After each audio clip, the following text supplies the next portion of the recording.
We are April and Scott, creators of NaughtyGym.com, and this is The Naughty Gym Show. For years, we've been fitness and nutrition coaches to thousands of people through our commercial gyms and online platform.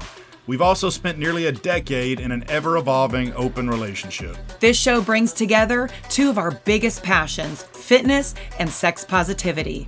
Our mission is to maximize the physical and mental health of anyone brave enough to explore relationship structures that run counter to societal norms. We have demolished our old ways of thinking about relationships, and from that rubble, built a life full of happiness, adventure, and vitality.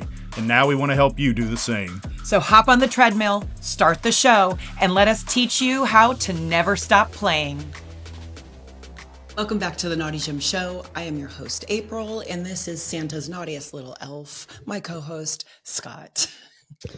Not sure how naughty I am. But well, you are. Although I'm going to get my chance here in about a month. So we just got invited, mostly Scott, but Sapphire Starlington, who is one of the most amazing drag queens here in North Alabama, is hosting her annual Christmas party at Maggie Myers in Huntsville.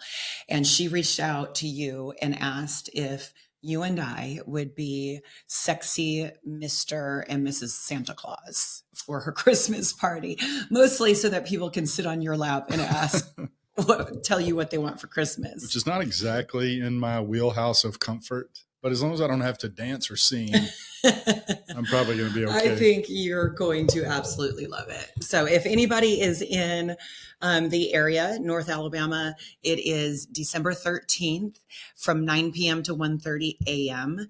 I do believe you have to purchase tickets. But it's not much. Yeah. If you're part of our private Naughty Gym Facebook community, I've posted a link and an invite in there, or you can just search Facebook events. It's Sapphire Starlington's Christmas party, and that's Sapphire Starlington, just how it sounds, Christmas party, and it's at Maggie Myers in Huntsville. And it's a bar, restaurant. It's a nice place, so you can eat there, you can drink, all the stuff. Well, today's episode, we are going to recap our recently completed Holidaze event in the Smoky Mountains. And we got back, what was it, last week? Last Thursday, yeah. And we took 3 days of absolute rest, lazy couch, nothing days to recover. I actually slept for a total of 23 hours in a 36-hour time period. Yeah, that's true. That's the very first night you slept until 1:30 the next day, which I haven't done since I was a teenager. And you woke up then because I came in there to check on you. I started feeling guilty, like, well, it's possible she's laying in there dead, and she's been in there for an hour because I'd been up for like 6 hours. And I finally just poked my head in, but as soon as you heard the door crack, you sat up and were in shock when you realized it was 1:30 in the afternoon. Yeah. I was exhausted. 15 hours after you had gone to bed. Yeah. So good. But we needed that. Recovered. Yeah. We needed that rest because we leave tomorrow to go back to the Smoky Mountains again to host. You're hosting your women's retreat. I'm hosting my men's retreat. Yeah. So we've got the Wild and Wise Women's Menopause Retreat that Catherine from Expansive Connection and I are hosting. We have 36 women in total that will be there. And it's Thursday through Sunday. And then you have your Mancation Mountain Retreat at the same time. Yep. First time we've ever done either one of these. Gender split. Yeah. It's going to be retreat, really good. So yeah. It's going to be really good. And it's probably a great sociological study to look at the differences between our events. Oh yeah. The itinerary, and I had to be totally hands removed from your event. And I think I said that. I'm like, if you're going to do this, you're going to do this. And you have.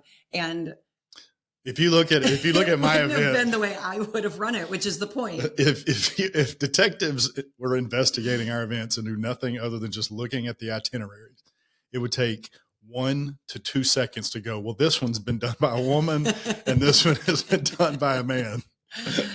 But you're planning it for men, so you know what men want. Well, we'll see. So when we get back, if you've emailed us or messaged us and we haven't responded, just know we're about 2 weeks behind on all of our work. Yeah. So we will be catching up. But I do want to start out by saying, so our Holidaze retreat, Naughty Holidaze retreat in the Smoky Mountains. We had 14 couples. Is that true?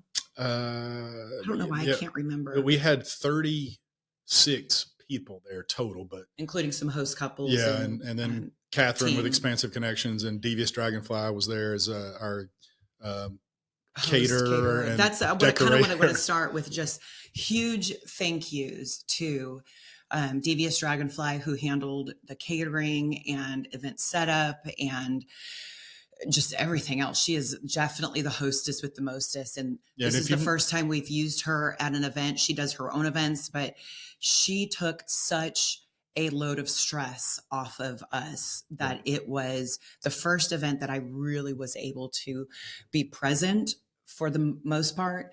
And then also Catherine, her and her boyfriend was there the first couple days. He really helped a lot, but she really jumped in and helped as well. And it was just an incredible benefit to our event. Yeah. Hosting these parties in a VRBO or Airbnb like this comes with its own unique set of challenges compared to something like a resort where we do events there, because the hardest part is the food.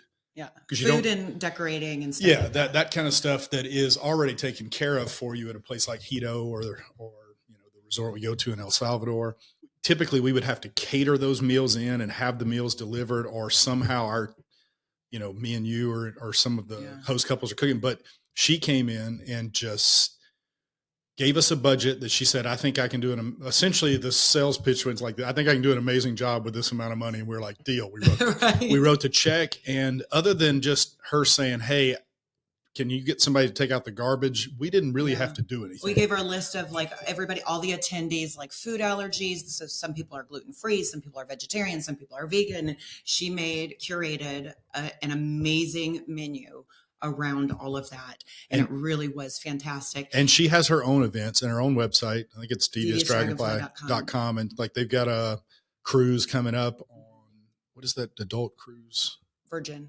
Yeah. So check her website out too, because she does great events herself, but she was kind enough to come and do that part of it. And then Catherine with Expansive Connection will be doing a couples retreat. I believe it's in Destin in February.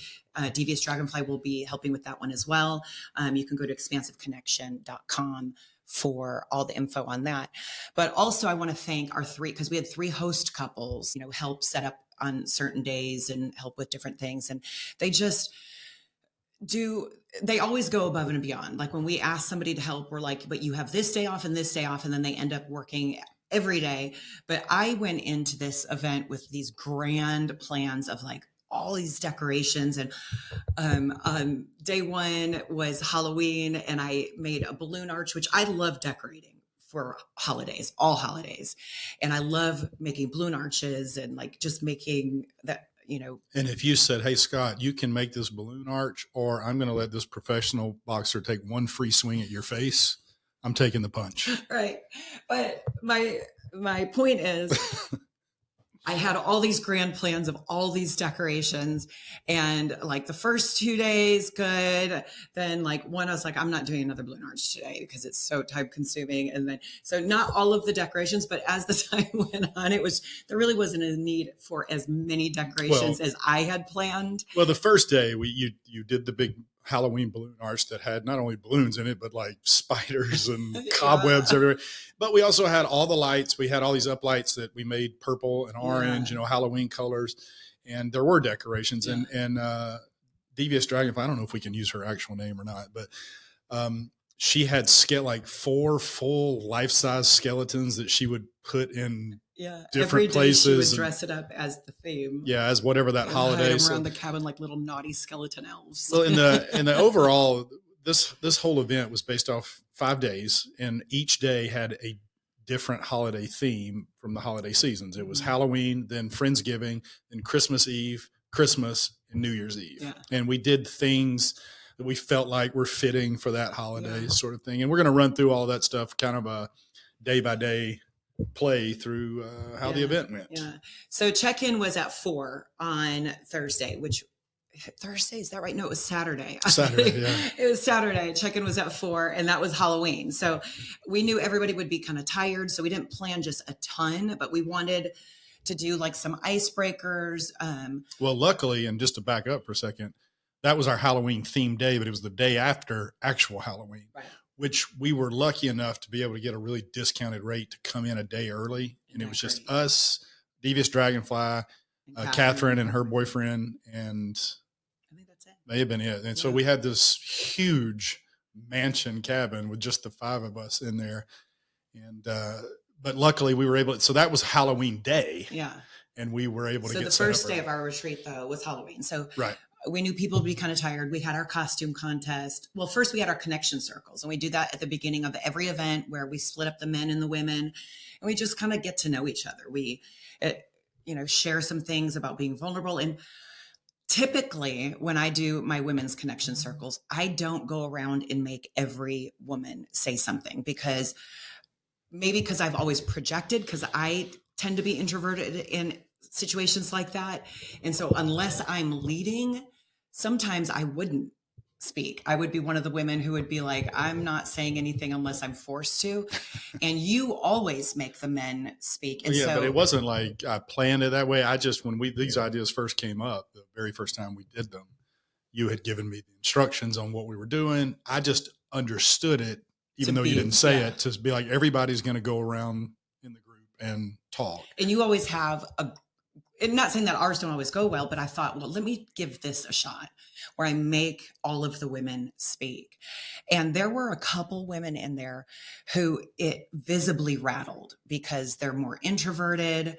And one of them in particular was almost on the verge of tears, but she shared so openly and so raw about some things, in her life and her female friendships and the lifestyle that really resonated with some of the other women. And so afterwards I went up to her and I just gave her a hug and I was like, I'm sorry for putting you in that uncomfortable position, but thank you so much. And she was like, thank you, because some of the other women did come up to her and were like, thank you for sharing, because it resonated with me. And that is what the point of those connection circles are, because then all of a sudden, women who have never met each other have connected in a real way, and a beautiful friendship starts to bloom. Well, it's hard to describe what we do in these, even though it's nothing complicated. We, like for the men, typically we sit in a literal circle in chairs. And I always start by just saying my name, where I'm from, how long we've been open, what our kind of relationship dynamic is, what our insecurities are, what our fears are, what we like, those sorts of things. Usually takes 2 to 3 minutes. Yeah.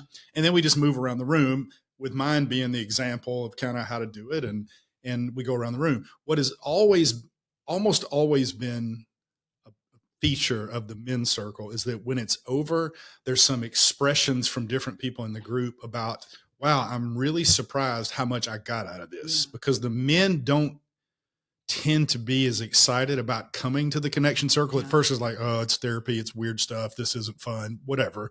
It's really simple to do. You're not standing up in front of the group, you're sitting in a chair almost like you're at an AA meeting or something. And but the guys really, we seem to always get so much out of it, because we get to find out that we're just with a bunch of other guys just like us that have fears, insecurities, and you skip past all that small talk that's usually required when you first meet somebody at an event. And usually the men end up going longer than the women, but I think because we did it this way, the women actually for the first time ever went longer than the first men. Time ever, yes.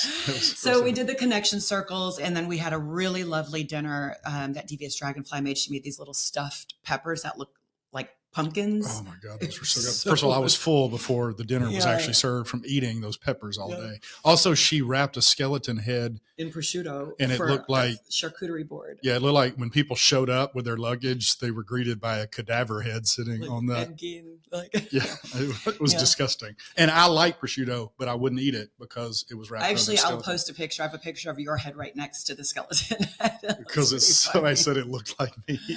All right, so then we did. Everyone changed into their costumes, and there were some super amazing costumes. We had a costume contest, and we played a little icebreaker, a bingo, where each couple had a bingo card, and you had to find somebody who did something. Well, and the requirement that you made was that the winner, I don't remember what the prize was, but the winning team had to fill up every space on that, or had to get everything. So people really had to go around the room. We've got some competitive people in in that group. And it took about, I'm going to say 30 to 45 minutes, maybe, for somebody to finally fill their card up. Thought about not doing something like that, but I really do think that broke the ice and helped start some conversations. And I think it was a good opening for the day one. Yeah, that and the connection circles both happened in that same first evening really helped get everybody, connected. Yeah.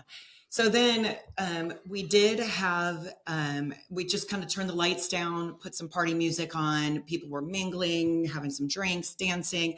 And then downstairs in the theater room, we had set up 2 massage tables and 2 mattresses for a play, kind of like a pop-up playroom that we would set up every night. Yeah, and some party lights and stuff like nothing that. complicated or fancy. And so every night the massage tables were a huge hit. That was a great idea that actually Catherine had. Did she bring? We had 2. Did she bring both of them? She brought one, and I think Devious Dragonfly brought the other.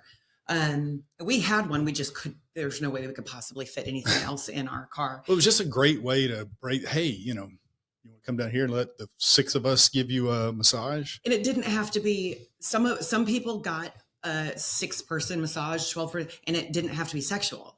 People were using their words, and there were so many people that were coming up to me so excited that this was the first time they had an experience like that. And one girl said that it wasn't sexual at all. It was just, nobody was touching her privates. That was her rule. She told everybody up front. Some people, it did turn into something sexual. Yeah, some people, it started like, I think I just want a massage. And then they get in the middle of it and they go, I've changed my mind. Right. Do what you will. But people brought floggers, and we had one of our friends there who is very skilled at flogging that did some demonstrations, and some people had their first experience with flogging. And it was just really, really fun. And it got going that very first night, which, if you've listened to our podcast any length of time, we don't put a big emphasis on that part of our events. Typically, we focus on the connection stuff, which we had done multiple different things that day to start building those initial connections.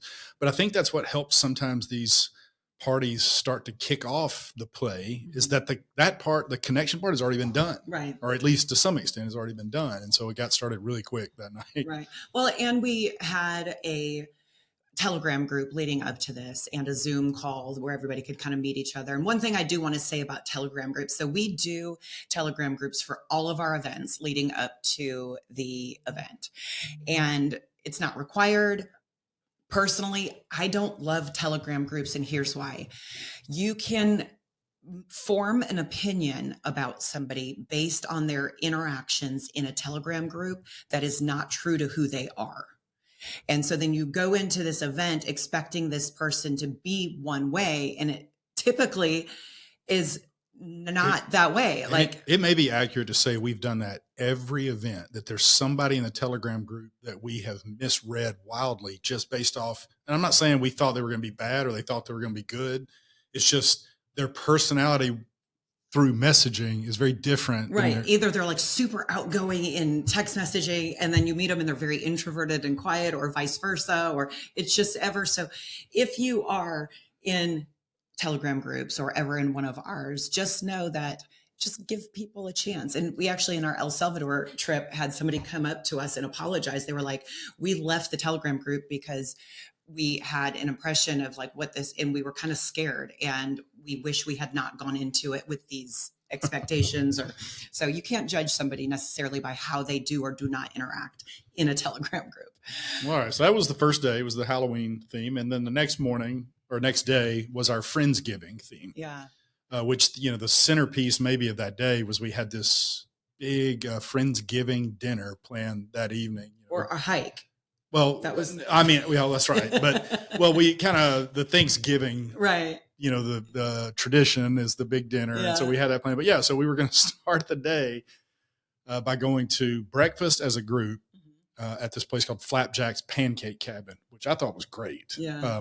We had a huge meal, couldn't even come close to eating it all. And then we were leaving there, going straight into the mountains to do our gratitude hike. How did that go? Well, so April? Yeah. We were going to do a gratitude hike, and the leaves were beautiful. They were fire red and orange and yellow. And so we had our shuttle van, and then several people drove. So we had like a caravan of like 5 or 6 vehicles. Right. And so there's only one entrance in to the, to this national park. And so we're And driving and according to our GPS, we had about a 45-minute drive from the breakfast place through the forest to the or whatever, trailhead. to the trailhead. And most of that was forest driving. Yeah. And long story short, we never found the trailhead. So, I mean, the GPS, which we followed, it brought us to the exit of the park. Yeah. By the time we got to where the GPS was telling us to go, we realized we're also at the exit of the park. And this is a 1-lane in. Yeah. Like there was no way to turn around without going all the way around the park and coming back in the other side, which probably would have been an hour and a half drive. But everybody loved it. We were like, we can go on another hike, or it was a lazy man's hike. Yeah. We drove through and it was beautiful. We rolled our windows down and we saw bears. Yep. So everybody got to see some wildlife. Everybody got to see the leaves. Everybody was a little bit tired still though. So when we got to the end, it's like this hillbilly village. I don't know how to that's what it looks like. It's intentional though. Yeah, there was like tourist fiddles stop. And banjo players and like cabins and a grist mill, arts and crafts and stuff. So we all just kind of walked around, got some hot cider and took some pictures, and everybody was like, we're ready to go back. We're all kind of tired anyways. It actually obviously did not go as planned, but in some ways I was kind of happy it went the way it did, because now we can get back to the cabin and start interacting with people again. Yeah. And we did get to see it. I mean, the whole theme of the week is just kind of like, pretend it's on the lesson plan. Like nobody knows the difference. Everybody enjoyed it because there were couples who had another couple join them in their car that they didn't know. And so they had, got to know another couple. We typically, anytime we drove somewhere, we would have a new couple drive with us so that we got time to spend with a new couple and have, kind of cool conversations. And so, yeah, it just worked out the way the universe wanted. Well, but on this one, I don't think was it just the 4 of us driving on this one, or was we in the okay, it was just us and our friends, Andy and Dave, driving through the forest in our caravan of other open relationship people. And I do remember getting tickled because maybe about halfway through, we get into a traffic jam. The cars are stopped up in front of us, and we stop and keep sitting there, barely moving. Now we're starting to get irritated because we can tell there's just one car that's blocked everybody because they're looking at something. And we all start getting irritated. And I remember our friend Andy in the back seat going, "Oh my God, there better be fucking unicorns up here when we get up here for this to be held up this long." And we get up there, and sure enough, it was like a whole mama bear and her cubs. And we felt bad. We're like, oh, okay, well, we kind of want to stop and look now for a minute. It wasn't a unicorn, but it was still cute. Yeah, talk about gratitude. All right. So, we got back from that. Everybody kind of rested. We had an amazing meal. Again, Thanksgiving dinner. Yeah. And again, this is one of those that was just so hard to get catered and make it as exceptional as it was. And everything was decorated, Thanksgiving-y. And then we did a activity that was Scott's idea that I had actually thought was one thing, and then turns out it was another. It turns out the entire cabin thought it was something that it wasn't. Paint your partner. Which is the way I wrote it. What everybody thought it was going to be was like a sexy, like sensual, like paint your partner's body. Yeah, body paint. Like either your partner's naked or very scantily clad. But what it actually was, I didn't even think about that. A challenge that Scott had seen on TikTok where you sit across from your partner with a canvas and literally paint a portrait of your partner. So, which I am glad that it was this, because it was so fucking hilarious. Each couple would stand up and reveal their picture of their partner that they had painted. They would stand side by side. And I think there's only 2 artists in the whole bunch, and it was hilarious. We'll have to post pictures of the paintings that we painted of each other. Mine, that April made of me, looks like the 3rd guy from the left on the evolutionary chart of. It does look a little. You go from a monkey up through Neanderthal to human. I'm about a third of the way through that. That's what my picture. And yours looks like Leatherface. Yeah, you did a horrible job. We should post. We got to post those on social media. We're gonna frame them and hang them in our house. Yeah, it was just kind of a chill, cozy evening. Yeah. I think we actually went to bed early that night, and don't really know what happened. yeah, the party continued downstairs because there was an indoor pool, there's hot tubs, and people just kind of did what they wanted to. So the next day was Christmas Eve. And we had a trip into town. We had a moonshine tasting scheduled. So I think there was probably 26 or 28 of us that did the moonshine tasting. But we went into town, and right outside of the moonshine distillery was like this live band with banjo music and fiddle music. And one of my favorite things from the week was one of the guys there who is a farmer and grew up on a farm taught me how to do the Cotton Eye Joe, not the line dance that you typically do to Cotton Eye Joe, but like the two-step kind of like. Yeah, and what's so irritating is it took him about 3 minutes to teach you this, and you guys started doing it back and forth across the pavilion or whatever it was. And I could swear I don't know, it looked like it was 58 different moves. It was probably like 2 being repeated the whole time. It would take me days to learn to do what he taught you how to do in 3 minutes. I loved it. I love a man who can dance like that, though, who can like move you around the dance floor. And I can typically pick up on just about any dance, like given a little time. And I absolutely love that. And he's so cute. He's got this sheepish little mischievous grin. And we had met him and his wife, a couple of years before at Be Better Being Bad. Yeah. And so we hadn't seen them in 2 years. And it was just really, really great to connect with them again. We ended up having lunch with them that day in town. Yeah. And I think it's safe to say, I don't know if you like me saying stuff like this, but we have a bit of a crush on both of them. Yeah. Like I stole his chair during the last night's party when he went to the bathroom so I could sit next to her. Yeah. But I mean, they're a Very great cute couple, and I don't know, we really hit it off, but it just like most of our events, it's very tough for us to get our heads wrapped around play because we're always like, anyway. All right. So we'll move on. Oh, but also about that day that when everybody went into town, we were all wearing tacky Christmas sweaters.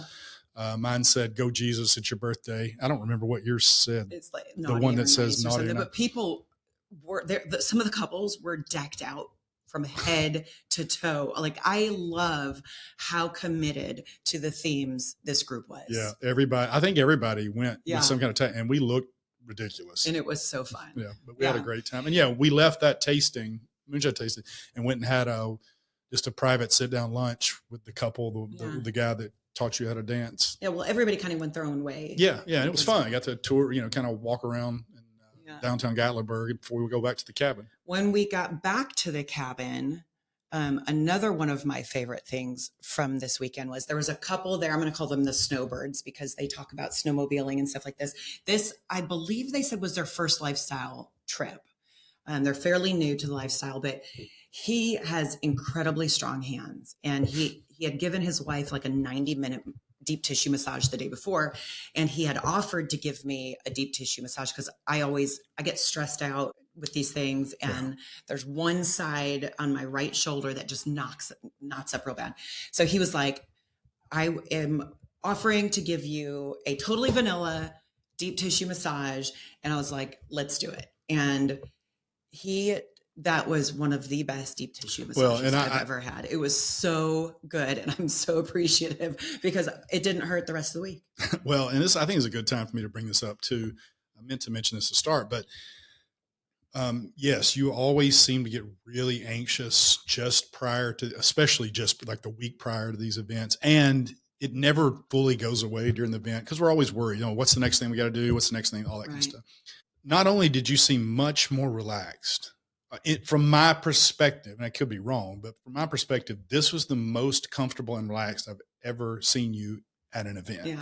And just as a case in point, that massage, as you start to lean into more of this freedom that, we're building into our relationship, typically that would have been something that, 4 years ago, we would have been like, hey, I don't know, this guy's offering to give me a massage. Right. What do you think? We would have conversed with each other, gotten permission if you wanted to do it, or one of us said, no, I don't trust that person yet, whatever. You never came and asked. No. Me and a buddy were stringing up some lights in the pool room for the glow party later that night and come out. And not only were you already in there getting a massage, because when you come out of the pool, you can see right into that theater room. You'd actually push the massage table inside there and put another mattress up blocking the entrance to keep it private. Yeah. Never once did you ever ask me if I was okay with it, which sounds ridiculous maybe to some people, but that is a big step for you. And you were okay with that. Yeah. I was totally fine with it.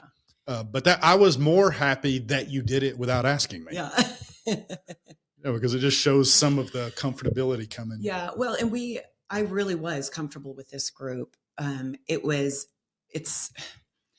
I don't want to say that other events that we do or go to are feel predatorial, but they not in like I don't even know if there is a good sense of the word, but some events can feel a little predatorial. Like you have to use your no more often than not. And this group just didn't feel like that. I felt comfortable with everybody in the cabin. There was nobody that I was like picking up like red flags on. There was never, all of the men everybody was all about consent, very respectful, very kind. And it was very disarming, which I absolutely loved. Yeah. You were very different. So shouldn't say very different, but you were a different. Yeah. I felt April a lot more open and at this event. Yeah. For sure. All right. Well, then, so that night was probably our biggest party. It was the glow party in the pool. And this had a really good sized pool for an indoor cabin pool. The only problem, and we had all the glow lights up in there. We moved a makeshift bar down into the game room just outside the pool. The water in the pool was at 83 degrees. That's what the cabin people told us. And they said, it is heated, but it's heated to 83 degrees. Yeah. And we said, can we increase the temperature? Even if we're willing to pay for the usage of the energy, can we? And they said, absolutely not. Cannot turn it up. And the problem was 83 degrees is not warm enough. I don't know enough. what's a normal pool temperature is, but my God, that was really cold. Chilly. Yeah. So not a lot of people got in the pool, which was fine. We had hot tubs. The hot tub at one point, you and I went to get in it, and there was like 12 people in like a 6-person hot tub. It was like, all right, well, we'll pass on this one.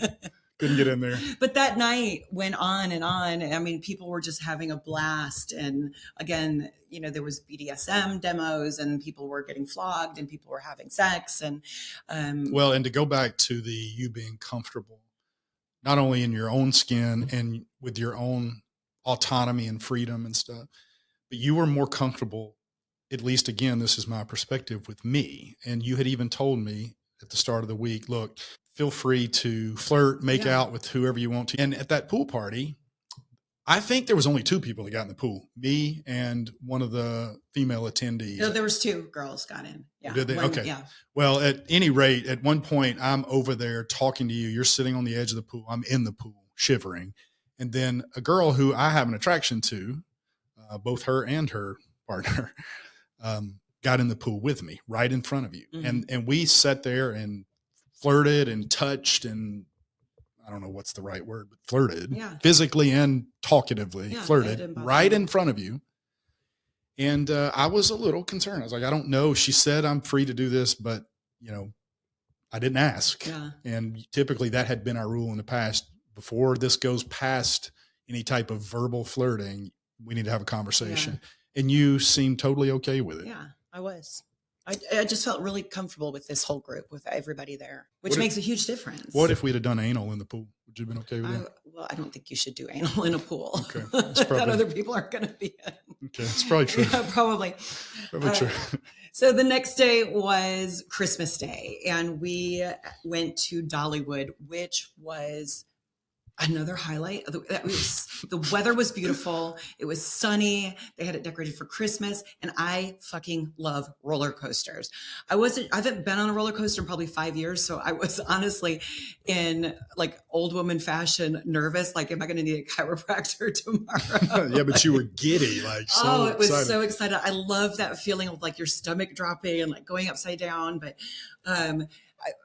because it always seemed to be like an odd number of people in our group that were like lining up for the roller coasters. I got to ride with like several different people because you don't ride roller coasters. Scott held all of our bags and all of our drinks and all of our stuff like a dad. Every single ride roller coaster. For when we got to the Kiddie Land, which is for like the Toddlerville. There was these. We'll call it a roller coaster, but it was basically a flat track, like those old-fashioned ponies outside the grocery store that you put a quarter in. the horse that you ride, it just like seesaws back and forth. There was bears on a track that kind of seesawed, and it like went that. 1 or maybe 1.5 miles an hour. And I talked you into riding that. And so we have that's the only, we go to Dollywood's first time, only time I've ever been. It's the day-to-day tickets at the gate are $100. Yeah. I go for my first time and I ride one ride, and it's that kiddie ride. The rest of the time, I'm just, the whole group gets up to a roller coaster and turns towards me. I sit on a bench and get handed purses and phones and sweatshirts, and I just sit there holding everything. So I don't know if you had as much fun as we did, but the reason I like roller coasters sometimes. I don't, the ones that turn in circles, the ones that make me motion sick, but it's hard to predict when I'm going to get sick. Yeah. And I didn't want to risk it. Yeah, I didn't want to risk it. So I just said, you guys have fun. I'll sit here and hold everything. But yeah, so it was not I liked it, but I probably didn't have near as much fun as y'all did. Oh yeah, I had a blast. I had so much fun riding roller coasters with everybody. And in those environments, like you're laughing and you're playing, and our tagline is never stop playing. Yeah. And that just doesn't mean we're not just talking about sex. We're talking about in life, like do kid things. Like you're not too good to go ride a roller coaster. And this may sound like something you go, I'm wanting to go to a lifestyle party. I want to party. I want to have sex, all that stuff. But you can't miss the fact that there's opportunities for really getting to know people and connecting and kind of building some of those butterflies, because you're standing in line. Yeah. You're maybe be in line for 20, 30 minutes, and you're talking to people and getting to know people. And maybe you're sitting by somebody new on the roller coaster and laughing and having fun. And that stuff carries over the rest of the trip. Yeah. Yeah. Just, so fun. So after that, we went back to the cabin. We had a good dinner, Christmas dinner, and then we had our Dirty Santa Christmas party and PJ party. So everybody wore their kind of Christmas sexy pajamas. We played Dirty Santa. Everybody brought a gift that was already wrapped, and we played Dirty Santa. And if you don't know what that is, some people call that, I think that's also called a white elephant gift. I don't know. Party, when I was growing up, white elephant, and maybe this is a Illinois thing, I don't know, but there was Dirty Santa and then there was White Elephant. And White Elephant was you took something that you already had, like a used gift, but it had to be funny. So it could be like all of your unmatched socks, and you would wrap those up. And it was not as fun as Dirty Santa, because Dirty Santa, you get some really good gifts. Yeah, these were mostly good gifts, but we did it a little different than if I don't know, around here growing up, you always like, you could steal somebody's or pick a gift, that kind of thing. This one, we bought this big 20-sided dice off of Amazon. And so at the start, everybody picked a gift. Yeah. You just said, go. Everybody go up there, get one gift. But they don't unwrap it. And then we all sat in this huge circle. And the first person in the circle rolled the dice. And the dice had instructions. Like everybody passed their gift one spot to the right, or swap with somebody with glasses. It just had all these goofy little tasks. But by the end, everybody still ends up with a gift, but it's likely not the one you picked or started with. And then everybody opened them at the same time. But it was funny. And, everybody. Yeah. What's funny is you ended up with my gift, and I ended up with your gift of all the gifts. 36, and then we ended up giving them away. 36 gifts somehow. I don't know what the odds of that are. Well, you kept trying to get my gift because you didn't know what it was my gift. And it was heavy and big. I thought, well, I'm going for the big one. So we gave our gifts away. But yeah, we had a great time. And then that turned into more dancing and partying that night. Yeah.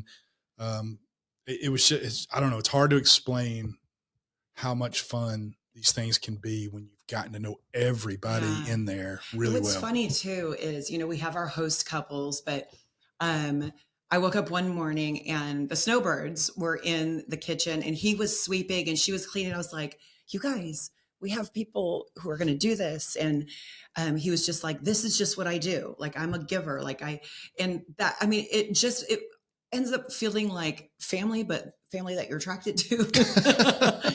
But everybody really does. Everyone was pitching in, but that really is the way the lifestyle community is. I mean, we've run into that at all of our events, that people are just so giving and kind, and they want to help out and they want to be a part of it. Every event we've ever done, there's always those personality types there that they just would feel some sense of unrest if they couldn't get up and help. And we are so appreciative for it too. And we do appreciate it, but you also feel guilty because they just paid $3,750 for this 5-night vacation and they're in there sweeping the floor, right? You know, and we're trying to like, hey, you don't have to do that. And just some people. But also my love language is acts of service. So I'm like, keep sweeping. Seeing a man sweep is pretty sexy. All right. So then we get to the final day. So the next day I ran into a little trouble. So we had our breakfast out in town. And if you've ever been to the Smoky Mountains, you know, all the food there is very heavy. Like it's country cooking. And so we had a really heavy breakfast. A lot of grease. Apple Barn. And so I was already kind of feeling, and we walked right next door. They had a winery and I sampled like some of their wines. 47 wine samples, no, I think. I tasted 3 of their wines and they were really sweet. They're all like muscadine and blueberry. And I'm not a big sweet drink person. But they also had wine slushies. And so I'm like, well, I'm going to try that. Which you had before, I think one other time. Yeah. Maybe. I drank, I think like maybe half of it on the way home. And that started to upset my tummy because it was too much heavy food and too much sugar, which I'm not really used to. And I struggled the rest of the day with a tummy ache. I was taking Pepcid and Tums and which will come back to Zofran. I was going to say Zoloft, but that's something different. Zofran. Zofran. Yeah. Somebody gave you a Zofran. And that's going to come back into play a little bit at the end of this story. But we did the relational freedom workshop. You want to talk a little bit about that? Yeah. So we got back from breakfast and we did our relational freedom workshop, which this is an extension of our book that we're still working on called Wild Love Theory. But Catherine was going to be, so the setup was I was going to start with a presentation about the need or the benefit of having more freedom in your relationship, explaining the theory. Catherine was going to then come in and address the typical fears that might pop up into your head when you start thinking about giving or receiving more freedom in your relationship. And how to some tools, regulate those. some tools to kind of manage your way through that. And then you were coming in and doing kind of the final exercise that really brought home the impact this kind of thing can have on your relationship. Practical application kind of. And it went, I think, at least from our perspective, went exceptionally well because I had people come up 4 or 5 different people, either to express gratitude for the workshop or to start asking questions, and say, well, look, here's a situation I found myself in, what do you think? And I'm like, well, don't ask me because go talk to Catherine. A lot of good conversations. It's something, the book is something we're proud of because we have pitched this in various formats to different groups and entities and people. And it's getting a lot of really good feedback, and we're excited about it. And we're even going to have a retreat about it. But I thought it went really well, and we left everybody with a little memento key that you'd have to be there. But we're going to redo this seminar or this workshop at our event at Hito in January. Yeah, Be Better Being Bad. We're going to do it. Basically, the exact same. This was kind of like a practice launch for that workshop. So after that, we had Devious Dragonfly made some naughty cookies like snowmen fucking and big penises and stuff like that. And we had cookie decorating, which you actually fell asleep on the couch for. Oh, no. Well, that's, but that's because I got in there first and was decorating the cookies and destroyed 2. And I mean, I had them, they were covered in this icing stuff. So the sugar rush and crash immediately following hit me hard. And I ate 2 cookies within the first 5 minutes of this starting and was asleep probably 10 minutes later. So I never ate any of the cookies, but I did decorate a few of them, which was fun because there was probably 6 to 8 of us standing around the counter decorating them and just telling stories from like Christmas and different funny. It was really, it was a fun exercise to do. And some people were napping, and it was just kind of a low key. People were in the hot tub. Some people were out on the deck reading books and just kind of relaxing. It was a really nice day. Yeah. And then we had our New Year's Eve dinner, and everybody kind of changed in. That theme that night was the sneakers ball. So I wanted everybody to kind of wear sneakers because I don't wear high heels often. I am always looking for ways to create a theme night so that I can wear my combat boots or tennis shoes. And so this was a way like, let's get dressed up, but still wear sneakers. Yes, because we were trying to make it New Year's Eve Yeah. nice. So it was all like disco ball decorated, silver and black. We had our Dueling piano company come in, and they brought 2 keyboards that looked like baby grand pianos, and they set up in the living room facing each other. And these were 2 artists out of Nashville who routinely work at Dueling I piano. think it's the Leon Womack. I don't know what they were. That they do the Dueling pianos at. And this felt risky, this idea to us, because we had really no samples of either. They have a lot of Dueling pianists, something like that. Anyway, it's like an agency that we call, and they say, well, we'll provide the 2 that we think best fit your demographic or dynamic. So we didn't know who we were getting. Here's what I loved about that, though. So the idea of the trips that we've done started with you and I in 2016, early 2016, in a Dueling piano bar in Memphis, where this was before we had even started our first commercial gym, where we were like, well, our second commercial. Yeah. So we had gone to the Dueling piano bar, just the 2 of us in Memphis, on a whim. Well, it was the weekend we had that idea that we were going to do a billboard trip. Yeah. And we decided we'll just drive down the interstate or highway or wherever. And if something catches our attention, we'll pull over and do it. And we somehow end up in Memphis, I think. And so when we were leaving that trip, we were talking about, we had an absolute freaking blast at that Dueling piano bar. First time we'd ever been to one. We made like 20 new friends. We knew everybody there by the end of the night. So just to back up, that night we get there was 1 table remaining before the show started, and it was down by the stage, and it was like a 20-person table. Yeah. And nobody was sitting there. And they said, well, we can seat you, but we got to seat you at a table that there'll be other people probably seating with you. So they walk us to that table, set us down. I didn't even sit down. I said, I got to go to the bathroom. I go to the bathroom, come back. Not only is the table full, you're somehow seemingly drunk and in love with everybody at the table, and you're all sharing some giant margarita fishbowl. And I'm like, I was gone for long, 90 seconds and come back. 6-foot straws in this. So when you left, like this group they were probably in their late 60s, big group, they were like, can we sit with you? And I was like, of course. And they're like, we'll buy your drinks all night long. So you came up and we're all sharing a giant fishbowl drink. So we just had a blast. And so on our way home, we were talking about how amazing would it be if we had all of our friends with us that night. And that's how the idea to do our trips started. We would do. They were trips with our vanilla commercial gym. And then that just carried over into Naughty Gym. So, and then it came full circle, like you're getting to, now we have on our latest event, the last night, we're bringing in Dueling piano players, and they were fucking awesome. Hilarious. They were taking requests, and just about any song. Well, we've posted some on our social media. Like she did Wet Ass Pussy. They did turn down. Like Crocodile Rock to Wet Ass Pussy. Yeah, they did refuse one song, which my buddy Dave put up there. It's called 3 Inches Is Enough. They didn't know that one. Yeah, they didn't know it. Yeah.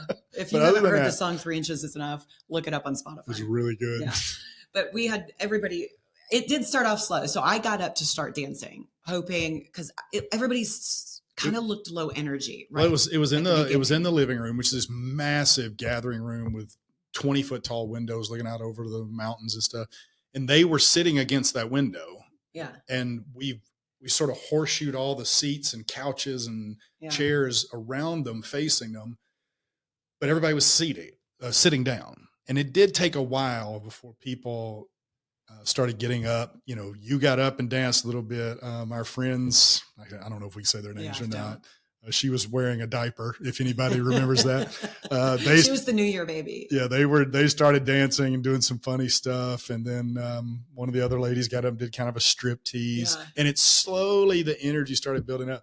But at some point, what was the song that the entire group rushed the floor? I think it was Footloose or something like that. Yeah, it was like one you wouldn't expect. Song that you wouldn't expect everybody to get up and dance to, and everybody jumped up. And it was like 4 beats into the song, and all of a sudden, it looked like somebody had just thrown a stack of hundreds on the floor, and everybody was drinking and having a good time.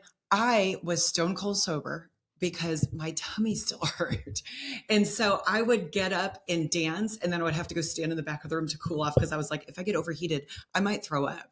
And I didn't know. You had not told me you were feeling bad. Yeah. Well, I don't think anybody could really tell except for No, the few that I asked for some Tums and some Pepsi. You look like a movie star up there in your So, sparkly dress. I was like, that was customer service April. I was like, pep it up, power through. It's the last night. Don't fucking ruin this. And so, yeah, I danced all night long.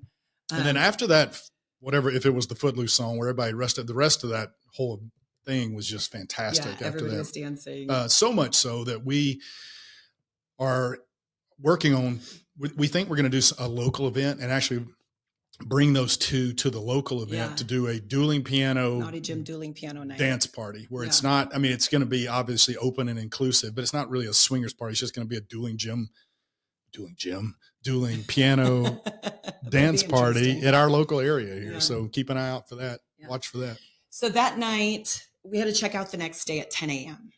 So I went right to bed after that because I was not feeling good. Woke up feeling fantastic, but the party continued. People partied until the wee hours of the morning. Yeah, I went down there at one point after we went to bed. You fell asleep almost immediately, and I went down there just to kind of check on things.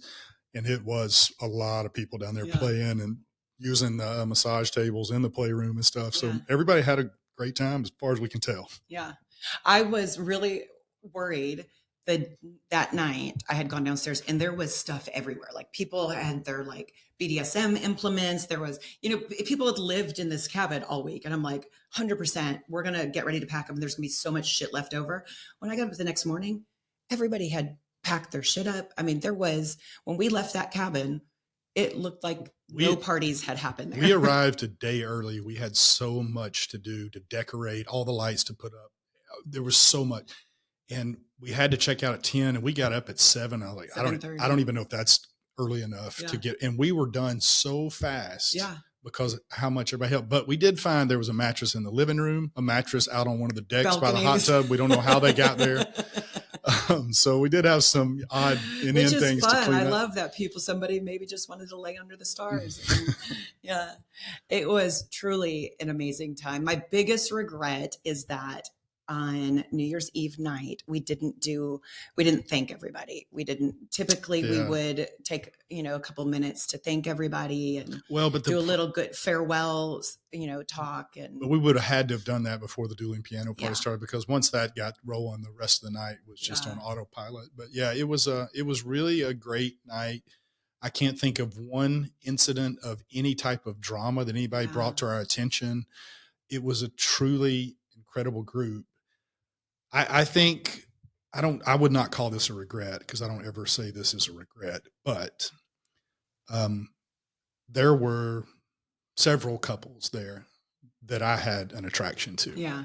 And we were feeling pretty comfortable, and everything was running smoothly. I kind of wish we would have maybe pursued somebody just to have an experience again, because it's been so long really since we played with anybody. I just can't even, when I look back on the week, think of when we would have had time. Well, probably if we that last night, had you not been sick. Yeah, that's true. Because there was definitely that potential was there. Yeah. But anyway, it still was a great experience for us. We had a couple cuddle puddles and shared some kisses and some stuff like that. But you and I had sex. Yeah. That's always good too. Oh, thanks. Yeah. You sound so disappointed. No, I didn't mean it that. I mean, I think you almost rolled your eyes. That doesn't even count. We can do that anytime. Sorry to disappoint you. But so the next day was just checkout day. Everybody got up. We were packed and out pretty quickly. That all went smooth. Yeah. And I will tell you this though, at Mancation Mountain, have all the sex you want, baby. Oh, my upcoming, because it's all men. You don't want to leave with any regrets. I am pretty confident that's not going to happen. But I think it might. We'll see. But we're looking forward to that. We leave tomorrow. I've got to go as soon as we get done with this and bake or prepare 5 pans of the spaghetti bake that I make that I love. Well done, baby. That is all you. All right. So So that's a recap of holidays. Now, if you guys want to join us on any of our trips, you can go to naughtygym.com under the events tab.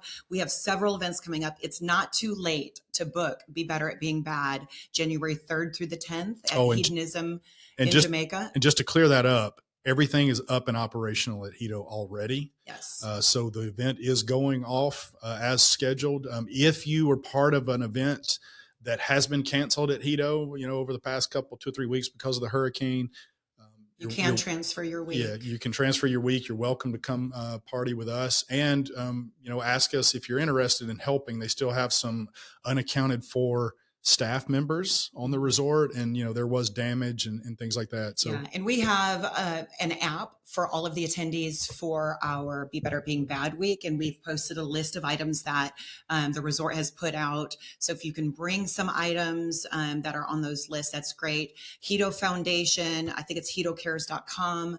We'll post that in our show notes too. You can make donations to. Be really careful when donating to a GoFundMe.